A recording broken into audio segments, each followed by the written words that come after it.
Translation and purport by His Divine Grace A.C. Bhaktivedanta Swami Prabhupada. Srila Prabhupada ki jai. So, translation. O trustworthy Brahmanas, I now ask you about my immediate duty.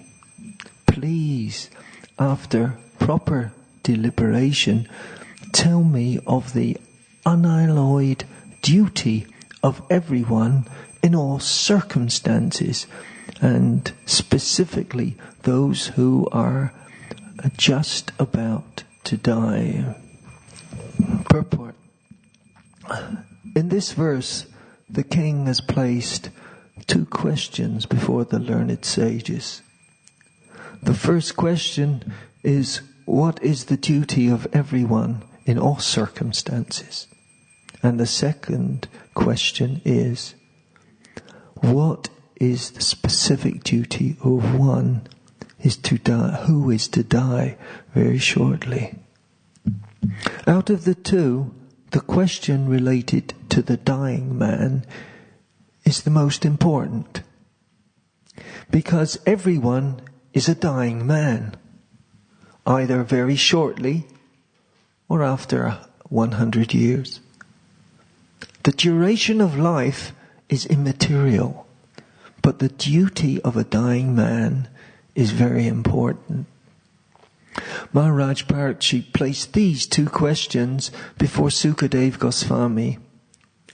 Also on his arrival, and practically the whole of the Srimad Bhagavatam, beginning from the 2nd canto up to the 12th canto, deals with these two questions.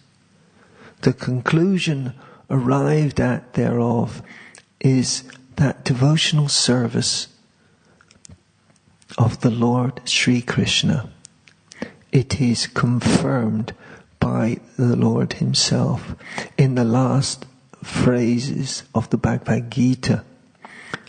And the last verses in the Bhagavad Gita is the last word in relation to everyone's permanent duty in life. Maharaj Parikshit was already aware of this fact, but he wanted the great sages assembled there to unanimously give their verdict on this conviction, so that they may be able to go on with his confirmed duty without controversy. That's interesting, I'll repeat that line. But he wanted the great sages assembled there to unanimously give their verdict on this, on his conviction, so that he might be able to go on with his confirmed duty without controversy. He has especially mentioned the word Suddha, or perfectly correct. For transcendental realization or self-realization, many processes are recommended by various classes of philosophers. Some of them are first-class methods, and some of them are second or third-class methods. The first-class method demands that one must give up all other methods of surrender unto the lotus feet of the Lord, and thus be saved from all sins and their reactions. Om Adhyana Timhandasya Janansjana Salakaya Chakshorun Milatam Yena Tasmai Shri Gurave Namaha Vanchakalpajubhyascha Kripa Sindhu Bhyevacha Patitanam Pavanabeyo Vaishnava Beyo Namo Namaha. So, requesting all those here in the temple room and all those online hearing this wonderful verse and purport. It's confirming our duties for the rest of our lives, which we have to follow. And we can say this is like a sutra. It's telling us that actually we go for the first class method. That is surrender to the Supreme Lord. The last verses of Bhagavad Gita: give up all varieties of religion, just surrender unto me. So I remember Govinda Swami being asked the question about this. You know, all these methods that's spoken through the Bhagavad Gita, karma, knowledge, dhyan, and then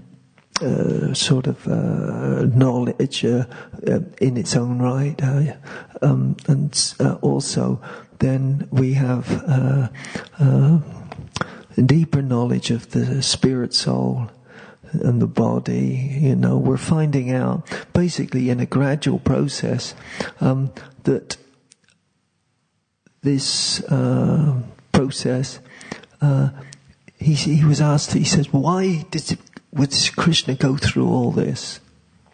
He says that actually, he says it all, but he's dealing with Arjuna, a person who's going through different stages of lamentation and needs reassurance, but also he's like going through classes, different classes, like a child in the school.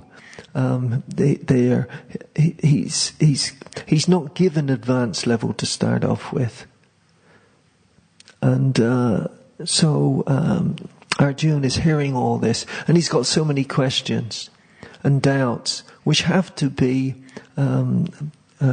given consideration.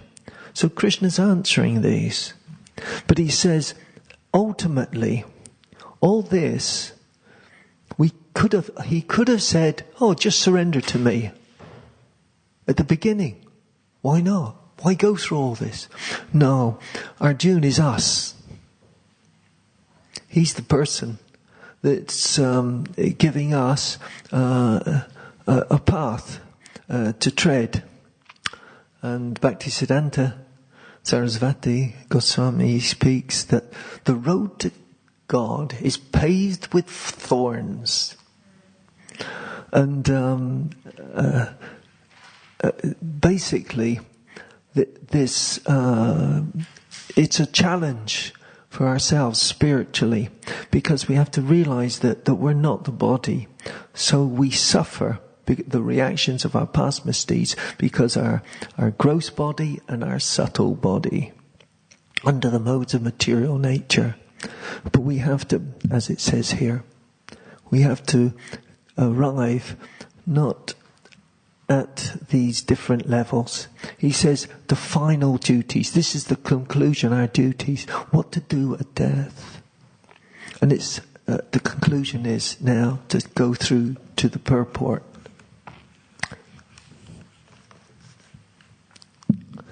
It says in this verse, the king has placed two questions to the learned sages. The first question is the duty of everyone in all circumstances.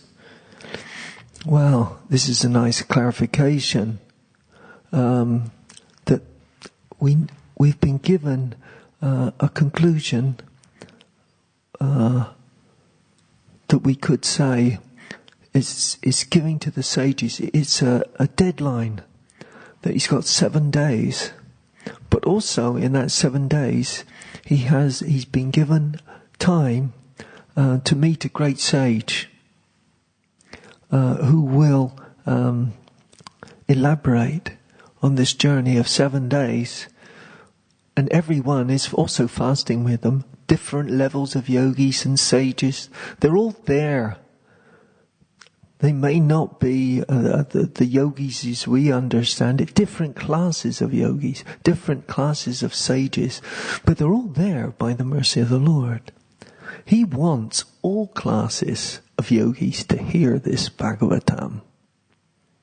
Whether they become purified or not, they may stick to their ways. That's true. But they've been brought together by the will of Krishna to hear the ultimate conclusions of the Srimad Bhagavatam, which are talked about in this verse.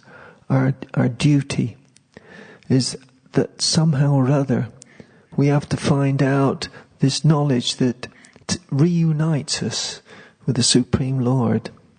In yoga, there's the Supreme Yoga, bhakti, devotional service. So he says the first question of the duty for everyone in all circumstances, he gives it all persons. And the second question is a specific duty, who's one to die very shortly. So there are many people who may be listening to this class, and they may be in that boat. Actually, they're told there's nothing more we can do for you. That you're going to die soon. You're going to pass away from this world. So what do we have to do? And so out of the two questions relating to the dying man, is the most important, is to everyone is a dying man. We don't know if we're going to be here today or tomorrow. And,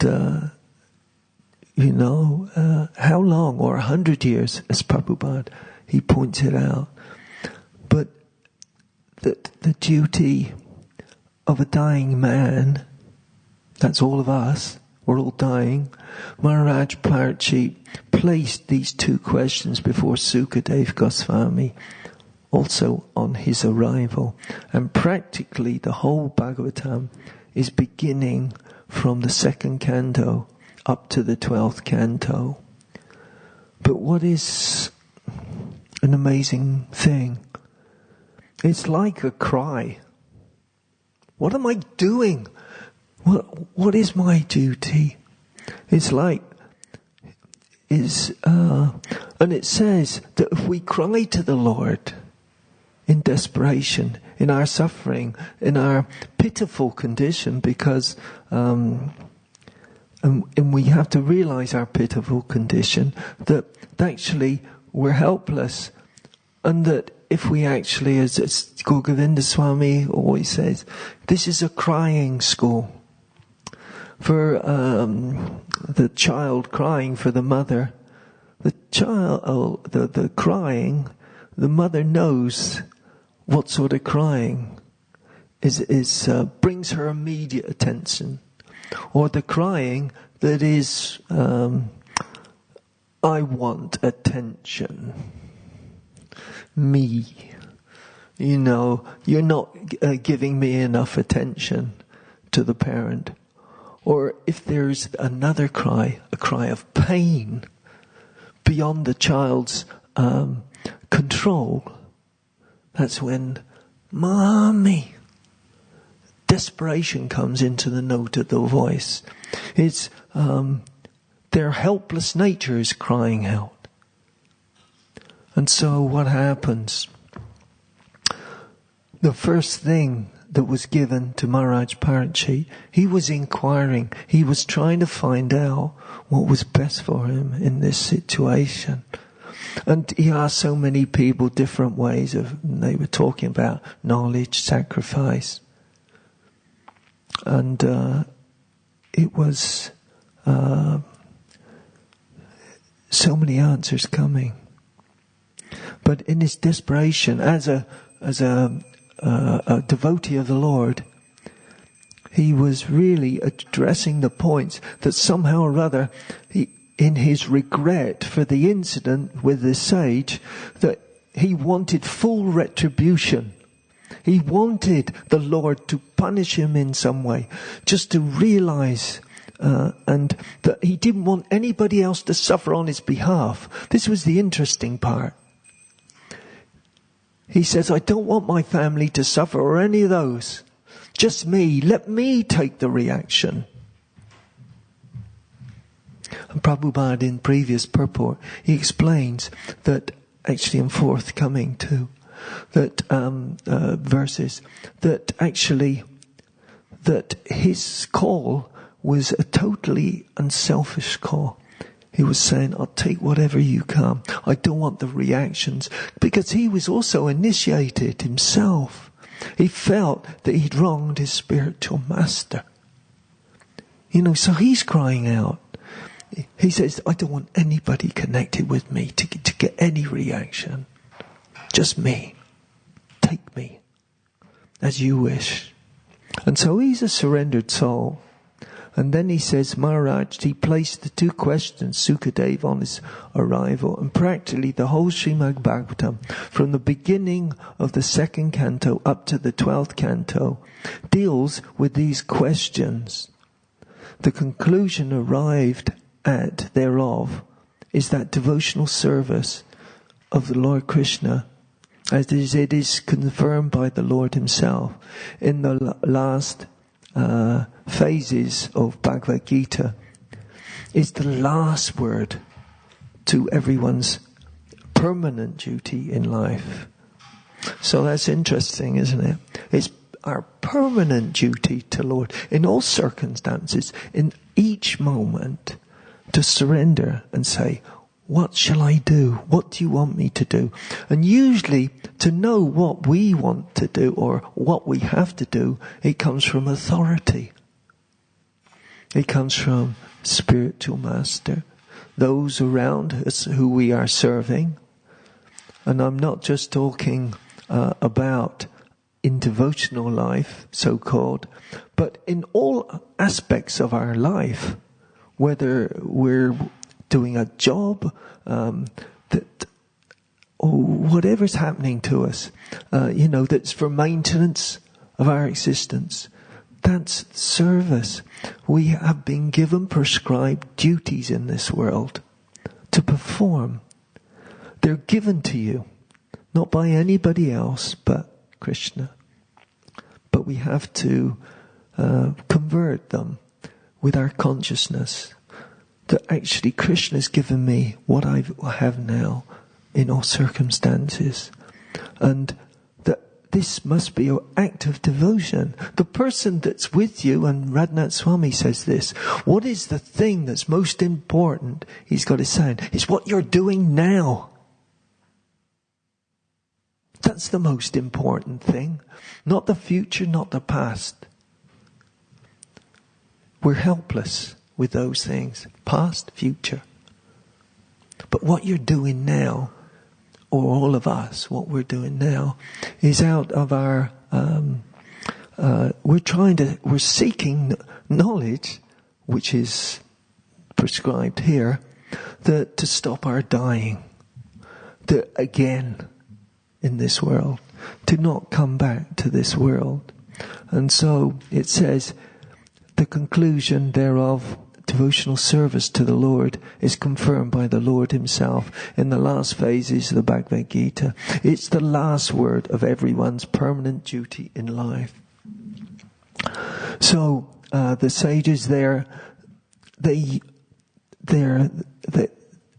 wanted the great sages assembled there to unanimously give their verdict on his conviction, so that he may be able to go on and with his confirmed duty without controversy. Now that's interesting. He wants their well wishes of everyone. His conviction is that we're all here. This is what I want to do. Please help me. I need your association to help me. I need your well wishes and blessings. Shri Shivada Gokul ki jai, Shri Shri Gornitai ki jai, Shri Sri Sitaram Lakshman Hanuman ki jai. So, the sages assembled there unanimously give their verdict on his conviction, so that he might be able to go on with his confirmed duty. He wants them.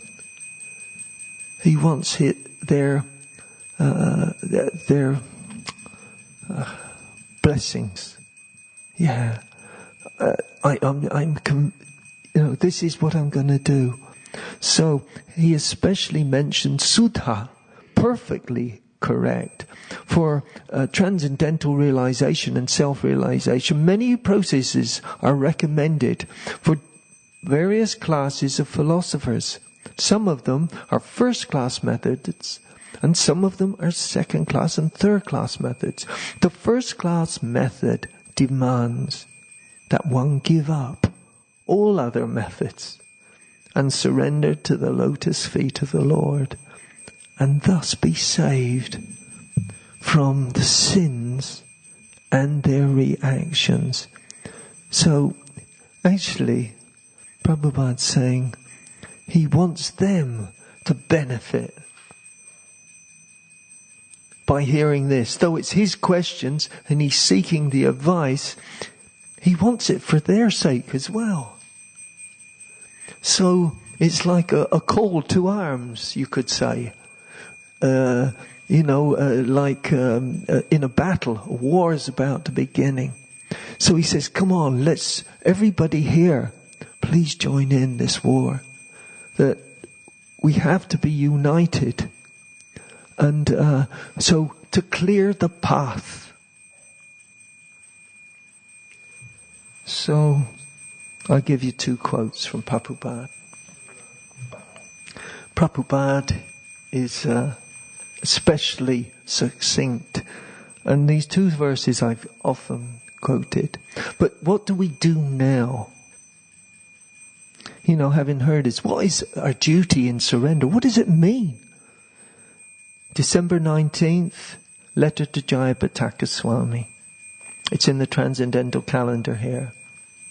The secret of surrendering to Krishna is that such a surrendered devotee sees that everything is part of Krishna's plan.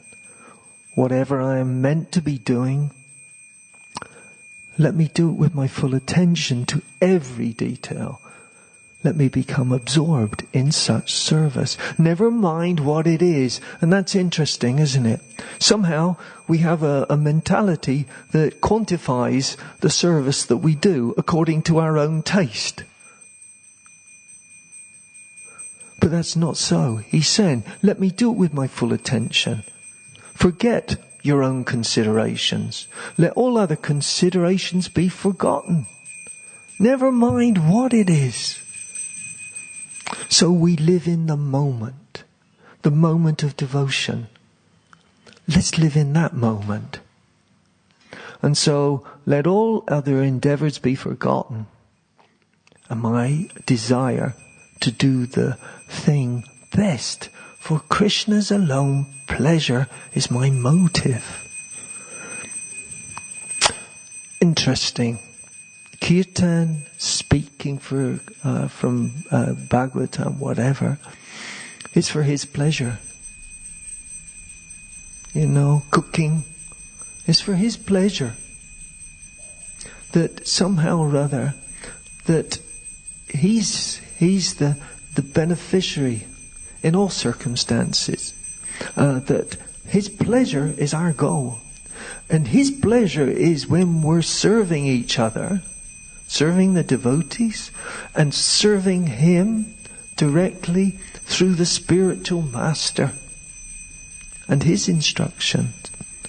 So we have an avenue to tread. And so we don't have to worry. Whatever you're doing now, you're meant to be doing. So, but it's to please Krishna. So hear for Krishna. Your hearing is for Krishna's sake. Let him in. And then say to yourself after this, after hearing the Srimad Bhagavatam, you can say, it won't just end at the class. You'll chew on it. Chew on it means like what you hear, you'll contemplate. That what did this tell me about myself, and what this class's personal message is to each one of us. We have a personal message. So that's the surrender, but then there's one final conclusion, which really, Prabhupada, it's May 17th, bear with me, I'll turn to May 17th, and it's 1977.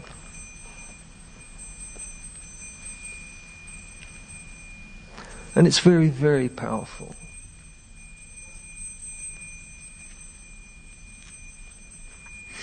He says, and this is King Parachi.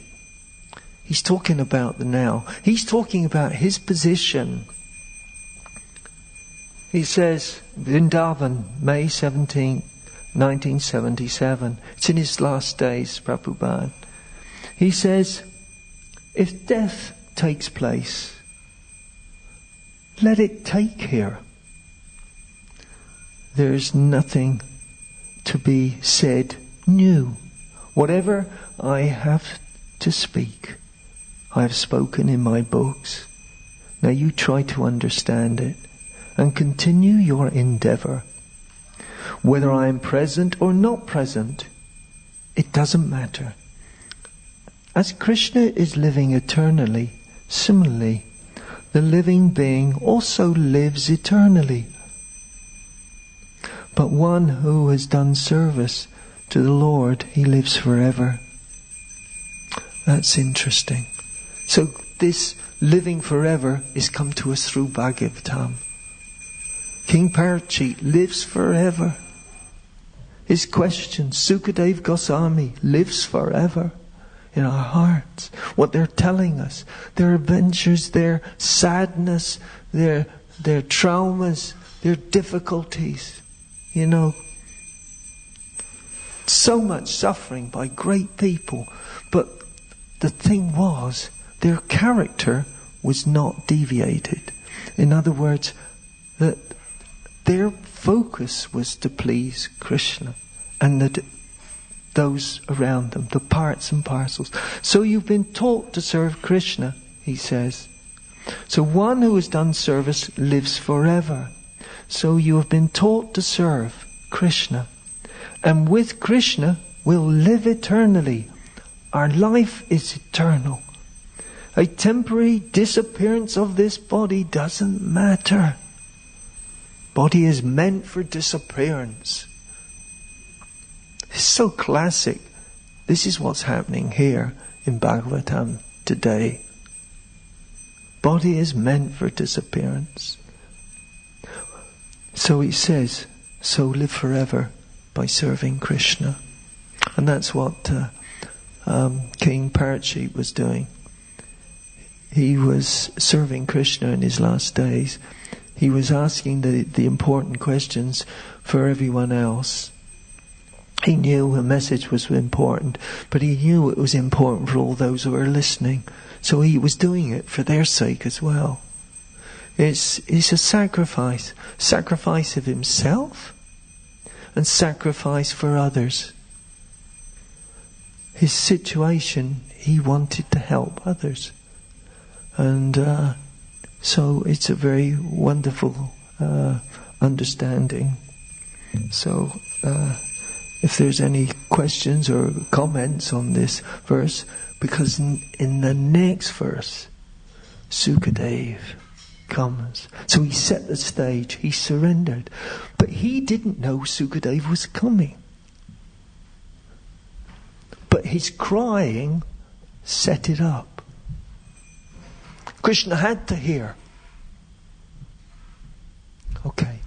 Hare Krishna, Prabhu. Thank you for the class. This is a question from Ben, who's listening online in isolation. He just asks, is it the performance of sacrifice or offering of the results that Krishna gets more pleasure from? Well, the performance of sacrifice, when you're on book distribution, you'll start to realize it, actually. One day, you can do 100 books. So-called, you do. But actually, and then, or tomorrow, maybe 1 or 2. What's happened? Now, if we pinned our hopes on our what we're doing on that day or are done that day in terms of trying to serve, and we become attached to the results of our things, you'll suffer. Oh, I didn't do this. This is not gone well. Oh, I did this.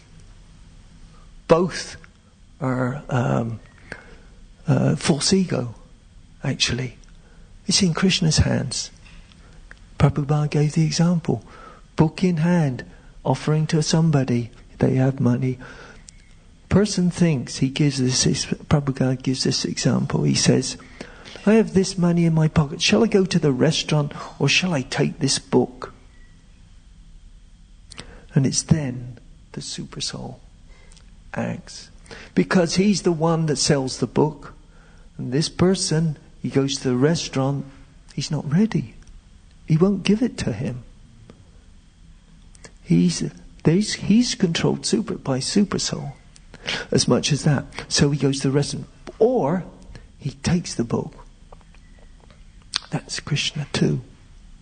So if we think whatever service we do is in our control, he says, and Prabhupada says in Bhagavad Gita, don't be attached to the results of your activities.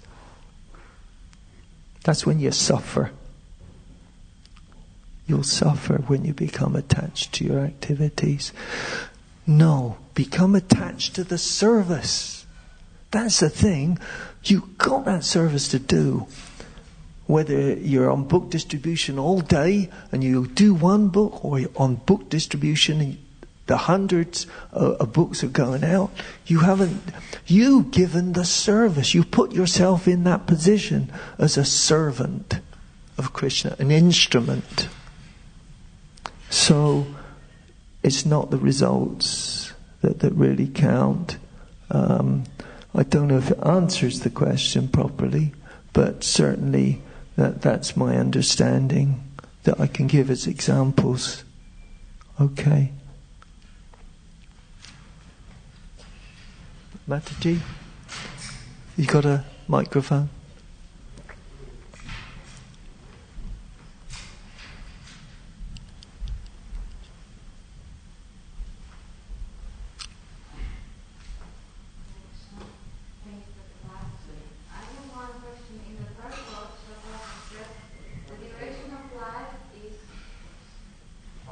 Sorry. Thank you for the class. I have one question. In the purport, it is said the duration of life is immaterial.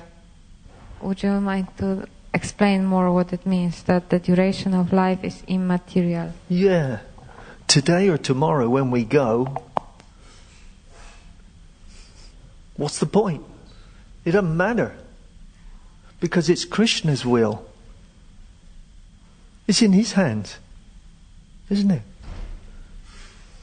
He'll take us when he wants to, or he keep us around, Like Prabhupada, he asked his disciples, "Well, do you want me to stay?" They were, and he was, he was so emaciated, and they were in a state, they were in distress themselves, they were anxious. And he said, okay, so what do you want? We want you to stay, Prabhupada. Do you know what he said? He said, okay, I'll stay. Why? Though he couldn't stay. He knew Krishna would do it anyway, whatever. But in his last days, they were serving him. They were giving him service. It was for their sake. He knew he was helpless. He's not going to say to Krishna, look, they've asked me to stay. I've given them a sort of promise. No, he's done it in such a way that he's given them devotional service. Our goal is service. Nothing else. Nothing else. Not the results of it. Not what we want. Whatever comes, we accept, as King Parrot is doing, he accepted the curse. He wanted the full reaction. But at the same time, great things came from that. The greatest thing came from that. Krishna came again in the form of Srimad Bhagavatam. In the age of Kali, when we needed him to stay, he stayed in the form of Srimad Bhagavatam so that we could share it with each other and preach to each other and support each other in our service. And we find out that's our harmony. But if you got to that point where you feel bereft of service, it's the mind will take over. The modes of material nature definitely take over. I've found this in my situation several times now in this lifetime where I felt bereft of service. What do I do now? Is there any point for me to carry on? And the only point for me to carry on is what little bit of service is given by Krishna, not what I want. I have to accept it. It's taken away. So maybe there's another service I can do. I have to live it moment by moment. You know, this body's not lasting so well at the moment. It's struggling. So you make the best use of bad bargain. Whatever's given, you just do the best you can, what you got. For Krishna's alone pleasure. And that's what Srimati Radharani says, isn't it? Last verse of Shikshashtakam. Aslisya va patam ratam binastuma madarshanam ma mahatam karatuva yatatata va vitatu lampato maparnas natas tu saeva napara. I know no one but Krishna is my Lord. Even if he handles me roughly, or he's not with me, or makes me, he's separate from me, or handles me roughly with his embrace. And that actually my happiness or happiness and unhappiness, it doesn't matter. He's always my worshipful Lord unconditionally. If my unhappiness becomes his happiness, that's my happiness.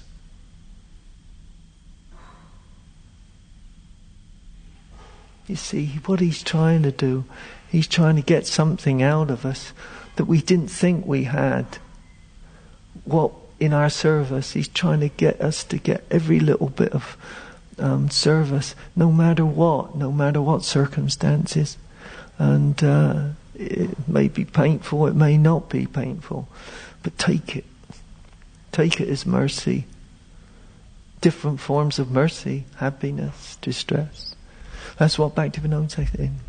I've become supremely happy. I no longer belong to myself because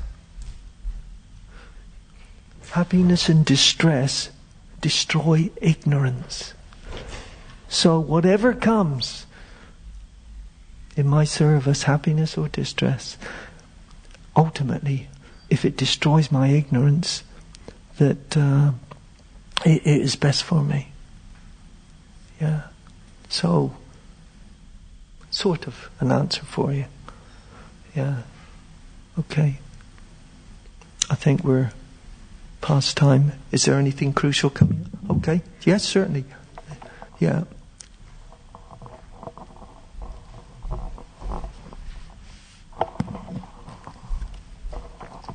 Thank you, Prabhu.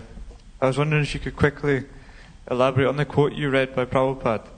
It said, "One who performs devotional service lives forever." Yeah. And previously it said the soul is eternal. So what's the difference between one who performs devotional service? How are they living forever? Say again, can you? That last bit. Yeah, so when one performs devotional service, how is it that they actually live forever as opposed to it's any never normal lost. user? It's never lost. There's no loss or diminution. It carries on next lifetime. That's it, really. He says so in Bhagavad Gita. There's no loss or diminution. It saves you from the most dangerous type of fear, and that's repeated birth and death. Just that little bit of putting a nail in the wall. Like these workmen here. They're all doing service. working on Krishna's temple. Knowingly or unknowing, they're getting sukriti from this.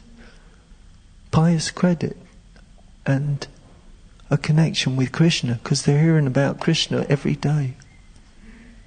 And they're getting prasadam too. You have to make sure they get, if you've got a little bit of prasadam, give it to the workers there. Do it. It's an opportunity. Don't lose it, because it's in our possibilities. Yeah. Sometimes there's lots over, fruits and stuff like that, or whatever. Just give them to them. They take those little square sweets. They like them. So it's an opportunity, But it's having the vision to look for it as well. Krishna, what can I do that's positive, I'm spaced out. What do you want me to do? And there's always something to do. There's a bit of litter on the ground. Pick it up.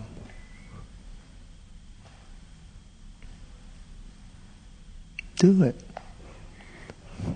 Okay. Is anybody? I don't want to go too long beyond it, but it's during the week, so let's try it. Thank you. It's not the weekend.